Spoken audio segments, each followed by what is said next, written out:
Proper toothbrushing involves four things: a soft toothbrush, the correct angle of brushing, and brushing in a pattern. It's important to brush at least twice a day, after breakfast and before bed, using a soft toothbrush. A soft toothbrush also makes it much easier to remove the plaque below the gum line, where periodontal disease starts. Use a pea-sized amount of toothpaste that contains fluoride. It might stop a cavity in its tracks and give you more resistance to future cavities.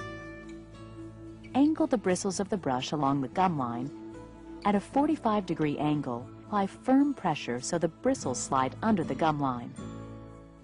Vibrate the brush while you move it in short back and forth circular motions. Brush 2 or 3 teeth at a time. Then move to the next teeth. Tilt the brush and use the tip to brush the backs of the front teeth. It's fine to brush in any regular pattern you choose, but since the insides of the teeth tend to get less attention, you might start with the insides of the upper teeth, then go to the insides of the lower teeth, switch to the outsides of the upper teeth, and then the outsides of the lower teeth. Brush the chewing surfaces of the upper teeth, then the lower teeth, and end by gently brushing your tongue and the roof of your mouth.